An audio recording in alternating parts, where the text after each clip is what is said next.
invite my principal, Ryan Mai Kai, to offer acknowledgement of territory for where we are. Good morning, friends. Good morning, everyone. Good morning, Chief Archibald.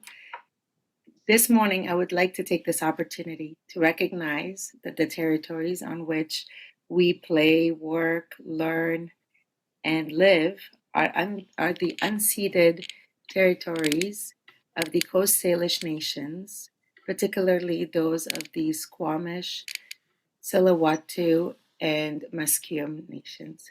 Thank you for joining us this morning, and we look forward to beginning our interview with the Chief. Thank you. Next, I would like to invite Bob Watts to introduce National Chief Archibald. Bob Watts is quite the figure in the Indigenous history of Canada. He is a former interim executive director of Canada's Truth and Reconciliation Commission. He served as Chief of Staff to the National Chief of AFN, Phil Fontaine, and also as Chief of Staff to National Chief Perry Bellegarde. He has served in many functions, and he has done a lot of counseling, mediation, and has been a professor as well, adjunct professor at Queen's University.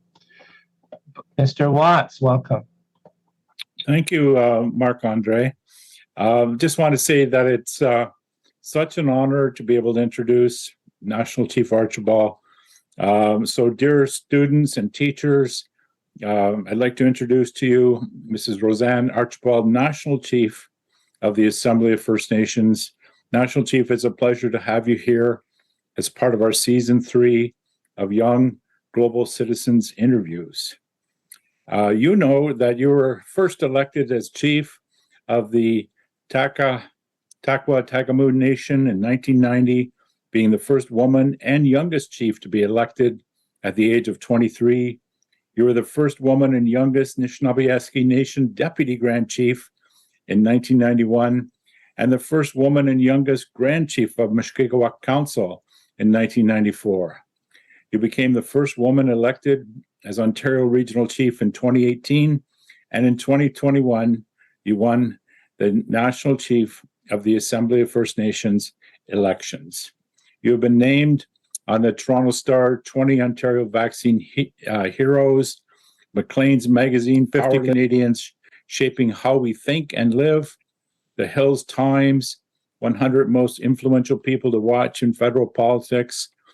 Children all over Canada today will get the opportunity to ask questions and listen to your teachings. To Miigwech for being with us, National Chief. I'll turn things back over to Marc-Andre for next steps.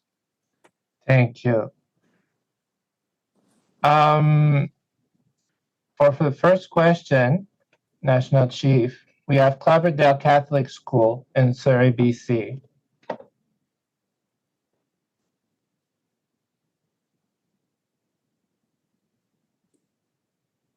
You're still muted, yeah. Perfect. Hello, my name is Leah. I'm a grade 7 student at Cloverdale Catholic School, and my question is, Mrs. Archibald, can you tell us about important teachings you may have received from your family or other influential role models as you were growing up? Thank you, Leah, for the question. I'm not a Mrs., by the way. I'm RoseAnne Archibald, not Mrs. anything. But in terms of my my own heroes, I suppose I really have to look to my parents. My mother was a Cree language teacher, and she had also done a lot of work with the Friendship Centers when I was younger. And my father was a chief in our community. And so what I learned from my mother and what I witnessed in her was this deep and abiding love and care for people. She was very generous and kind and loving, and she kind of emanated love from every pore of her body. And I think of her and that kind of, extension of that great kind of love and care that she had for people as being the grounding for my life, for my work, whether I'm in politics or not. And on my father's side, my father was a leader in our community, and he also was the son of, we're 3 generations of chiefs in my family. So my grandfather was a chief as well. And currently my brother is the chief in our community. And so we come from a leadership family. It's kind of like, I sometimes think of it as like a bit of a genetic code. We all have certain genes that were given in life. And I've done my best to combine this genetic makeup of my mom and dad and to express that into the world, embody it in my work. And so I would say that those are always your immediate role models. When you're young, when you're a child growing up, you look to your parents to model behavior and to model what it is to walk through life and how to have a good life. Outside of that, it's kind of like this situation where you're all in school. You know, we have many teachers in the school system, different systems that impact our lives. And I had quite a few of those teachers who I felt were instrumental in my development as a human being. I think of my grade 7 teacher. Her name was Miss White. And one of the things that she said to me that I still think about today is she wrote in we had like a grade 8 graduation, and she was one of the teachers who wrote in my little sign-off book. And she wrote, "Live up to your potential, always live up to your potential," or something like that. And so the highest potential we have as human beings is to give to others, to lift up others, and to do that with as much grace and dignity as we can, and to walk through life with grace and dignity, and to always aspire to do good in your life, to be a light, to be a shining example of our highest self, so to speak. And I think of Miss White and her little note in my grade 8 graduation as somebody who really did have a profound impact on me understanding as a very young person that I had this potential for good and I had this potential to do good things. And that has been a part of driving my life. So there are many others, but I think I know we don't have a lot of time, so I'll just move on to the next question. Beautiful, thank you. Tiara is a teacher in Watertown City Senior High School in New York State. She will ask the following question.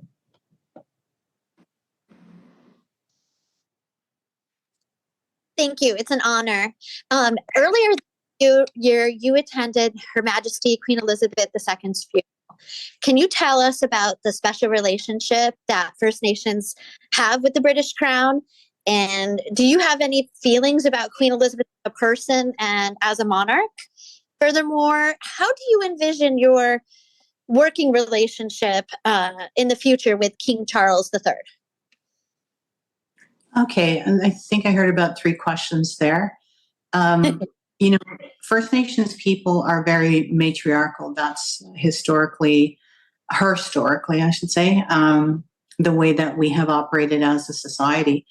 And so Queen Elizabeth was a good example of that around the world. She was a very powerful matriarch, a very dignified woman who really understood what it is to be in a sense of service to the people that she is connected to as the crown, or as she was connected to in her life.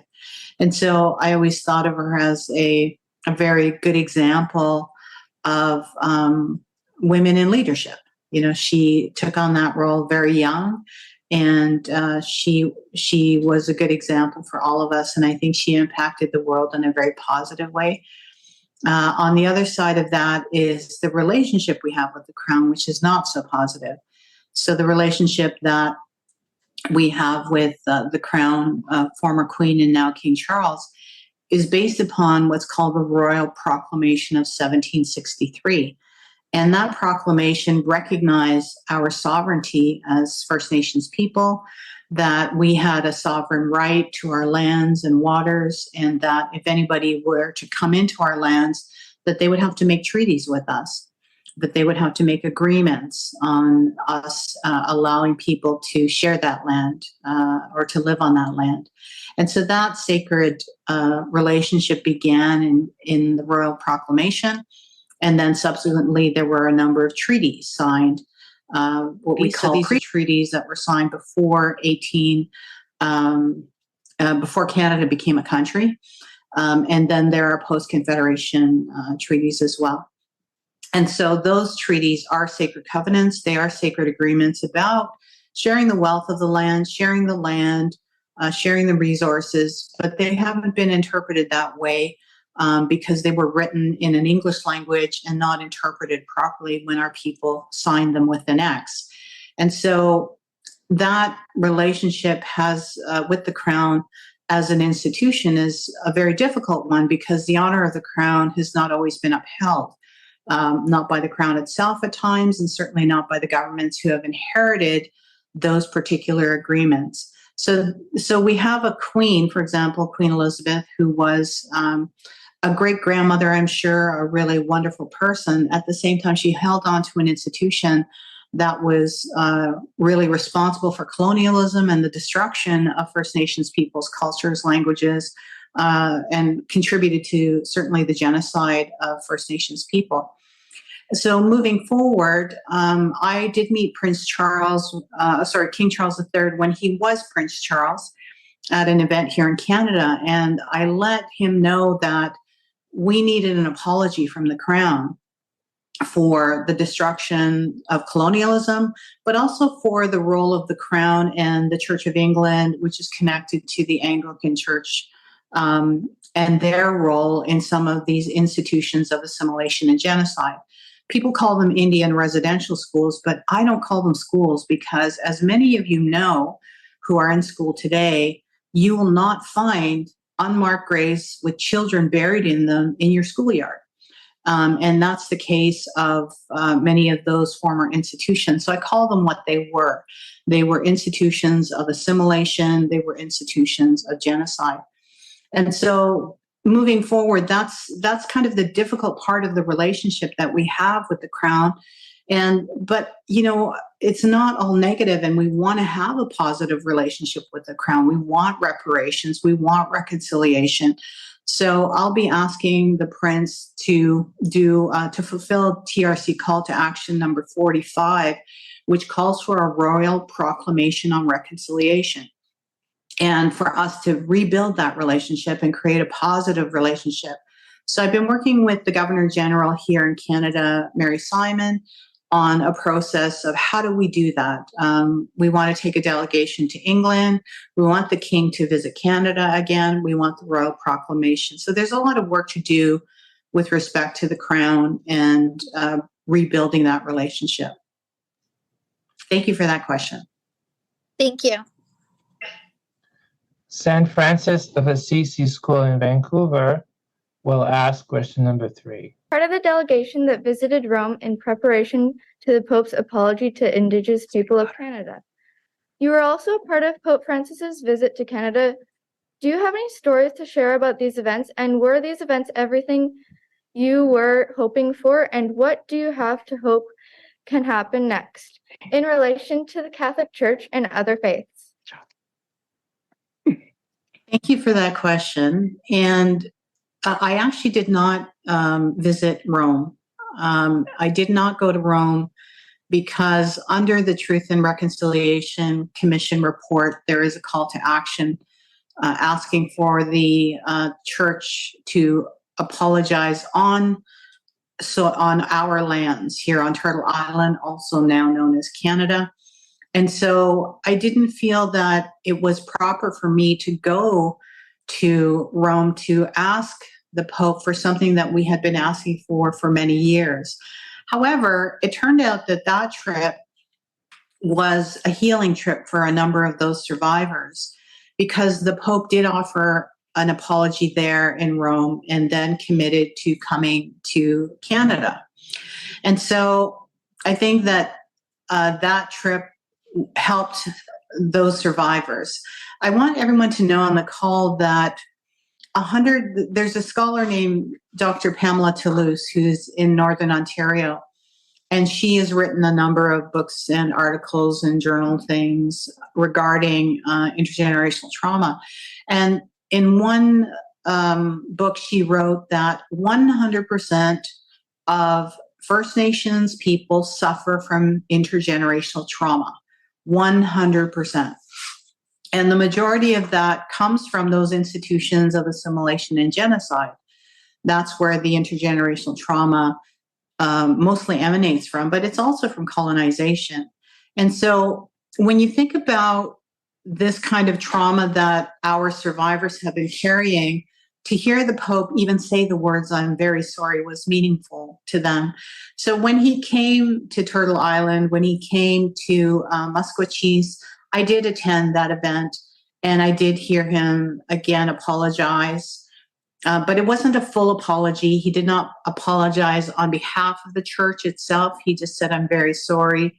But one of the interesting things that happened was when he left, he was on a plane back to Rome, and a reporter asked him if he felt what had happened in those institutions was genocide. And he said, yes, what happened in those institutions was genocide in his view as the Pope. And so that was a significant statement.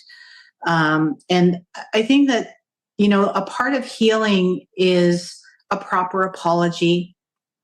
A part of healing is when the person who has harmed you also takes action and does reparations, does something to restore the relationship and to restore your hurt and restore you as a human being for what they've taken or what they've done to you. And those reparations have never been fully implemented by any church. The Catholic Church was asked to come up with $30 million. The government let them out of that, and now they're saying they're going to raise that money again. So I think that that's a step in the right direction. That reparations, restitution, reconciliation happens with the various churches who were involved in those institutions, and so that's the path forward. It is what I always call a healing path forward, because at some point we need to come together and really truly heal those traumatic wounds so that our communities, our individuals, our families can walk forward in a good way. So for example, I always say to people, if you think of intergenerational trauma, it's something that has wounded that person. And so when you look at, say, a homeless person or a person struggling with addictions, that's actually not about drugs or alcohol, and that's actually not about whether they have a house or not. That is, and sometimes it's mental health issues that really come directly from that trauma. And so that's the trauma that needs to be healed so that more of our people can be restored and walk forward in their lives in a good way and contribute to their families and their communities and the larger nation that we now all belong to. And so I think that that's the path forward, is a healing one, and we have to do that together. Thank you for that question. Thank you, Saskatoon. Ashley Cummings is on our board of directors, and she's an Inuit activist, a former member of the Prime Minister's Youth Council. Ashley, you have a question for the National Chief. Yeah, I do. Thank you for being here and joining us. It's really wonderful hearing this discussion. And I'm wondering, what does truth, healing, and reconciliation mean to you personally? Well, there has to be truth before reconciliation. So, reconciliation is about relationships. It's about the very damaged relationship between First Nations and Indigenous people and Canada and corporations. And so before you start to say, well, hey, how about if we get back together and try and be nice to each other, so to speak, or try and uphold good principles around our relationship, you have to reveal the truth of what's happened here in Canada. And the truth is that genocide has occurred against First Nations people. It's being recognized not only by the church, but recently the federal government, or not the federal government, but Parliament passed the motion that was put forward by MP Leah Kazan that also said that the government has to recognize and admit that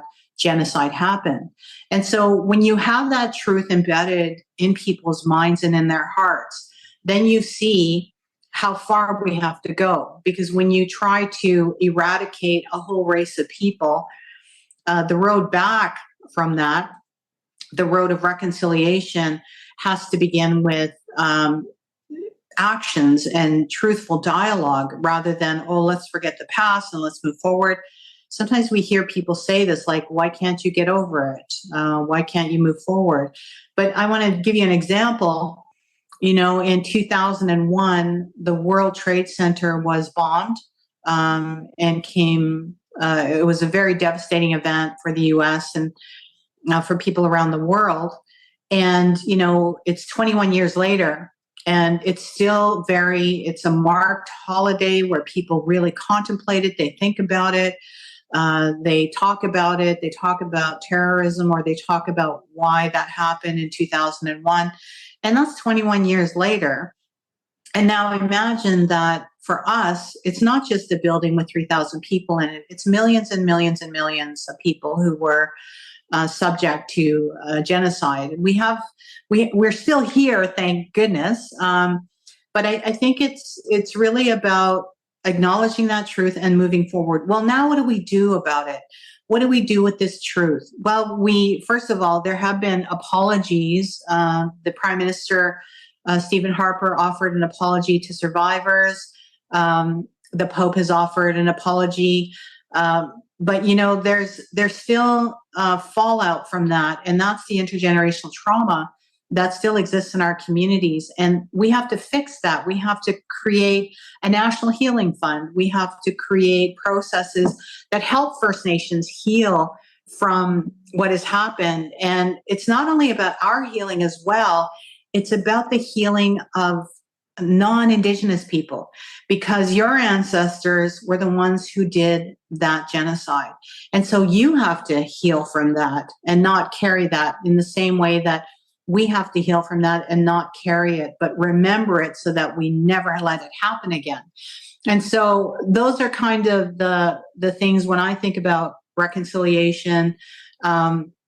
I also think about allies, like moments like this where young people are asking questions and wanting to know about First Nation issues, Indigenous lives, that we are on the road to reconciliation because we're creating an educational opportunity for people to be educated and enlightened about what's happened and what the solutions are moving forward. The solutions for Indigenous First Nations people to heal is in the communities. That has to happen internally. And then the other part is also within Canada and within the governments to take the will of the people for reconciliation and healing and move that forward.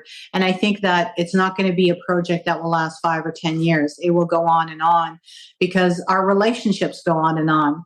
You know, if we think about friendships we have, I know I have a friendship that started, you know, when we were babies, we used to play together. We're still friends today, 50 years later. So our relationship never ends and never stops growing and never stops evolving.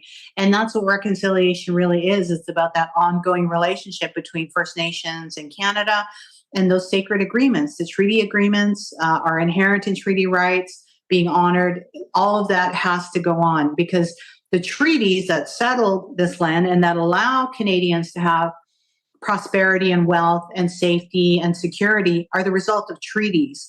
And those treaties say that they will go on as long as the sun shines, the grass grows, and the rivers flow. And the treaties documents and say, for example, Treaty Number 9 says that the agreement is in perpetuity. And that means it goes on forever. And so reconciliation is a long road. And hopefully, over the number of generations ahead, we can get to a good place of healing here on Turtle Island. Thank you. Thank you, Ashley. Tara Meritzer from our partner organization at One Drop Foundation would like to ask a question on behalf of YGC and One Drop Foundation in Montreal. Thank you so much for letting me be here, and it's a pleasure to be able to speak with you, Chief Archibald, on behalf of the One Drop Foundation. I'm going to give you a quick background that the One Drop Foundation and Young Gulf citizens have identified safe access to safe water for all Indigenous peoples as a focus of our fundraising run, Water in Action, which we are conducting jointly with Young Global Citizens. Together, we are raising funds and awareness even more in years to come. So I'd like to ask you if you can give students and teachers listening some information on the current situation of Indigenous water access as you know it, and perhaps some encouragement on the importance of raising awareness for this vital issue. Yeah, thank you. There are still 40 boil water advisories in First Nation communities across Canada, and the majority of them are in the province of Ontario, which is one of the most populated and most wealthy provinces in Canada. And yet First Nations don't have access to clean drinking water. And, I think about someone like Autumn Pelletier, who has taken it up as a fight as a young woman. She started on that journey, I believe, when she was 7 years old. And she's been continually raising awareness about the lack of clean drinking water for children and families and communities.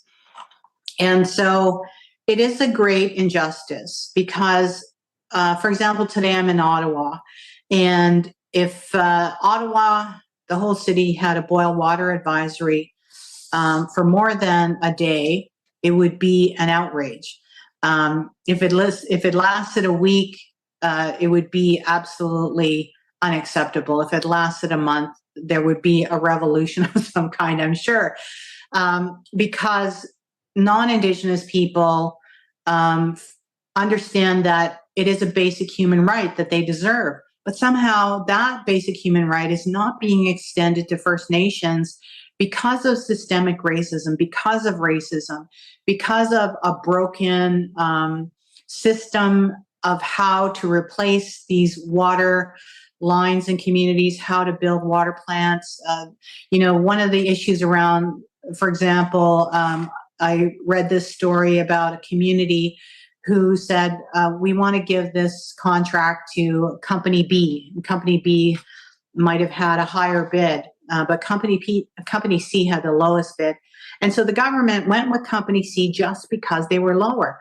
And then that created deficiencies in the system, and then ongoing problems of having to rebuild that system.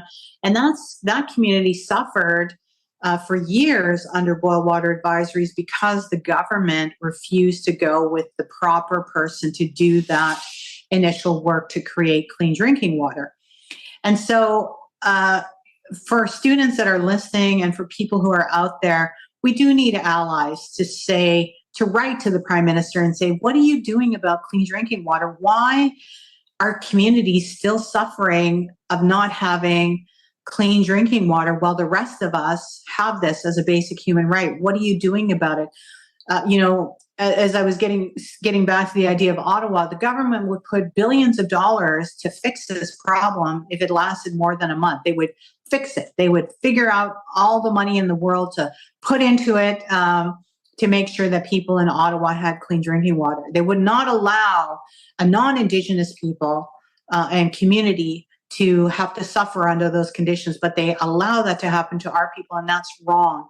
And so anybody who's on this call, I do urge you to write to the Prime Minister, to write to Minister Patty Hajdu, to write to your MP, your MPP, your mayor, and get them on board to make sure that our children have clean drinking water and our families have access to clean drinking water. So thank you for the question. Thank you, Tara. Thank you, National Chief.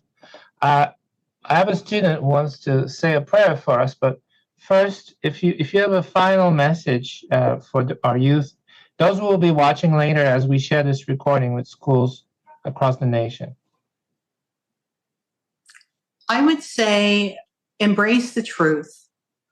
You know, the truth is in short supply in politics.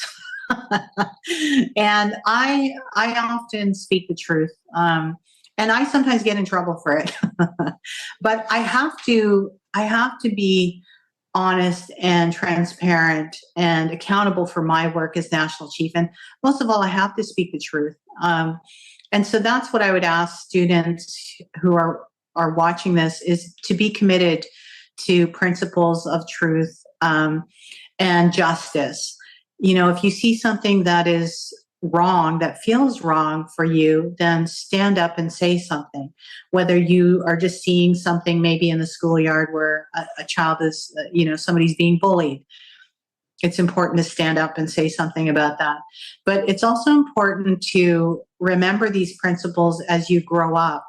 To always be looking for the truth, to seek it out, to read it, to research it, to not take things that are at face value that are taught to you, but to do your own research and to do your own knowledge building so that you can make informed decisions as a young person and as an adult and contribute toward making your life better, making your family's life better, your community life better, and making the other communities that are connected to you, their lives better, whether those are First Nation or Indigenous communities or minority communities or any kind of community.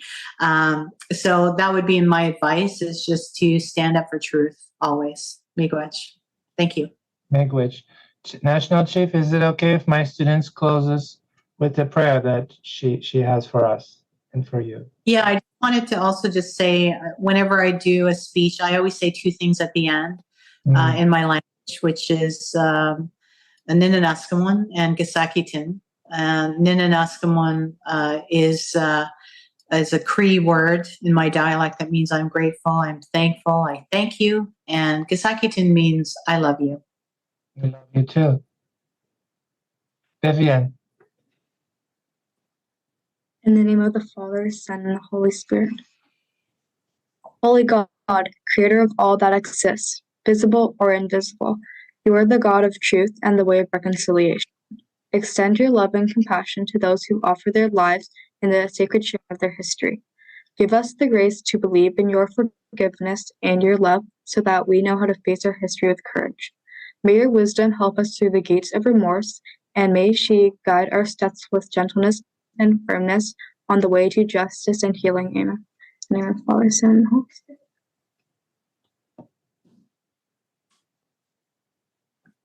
Thank you.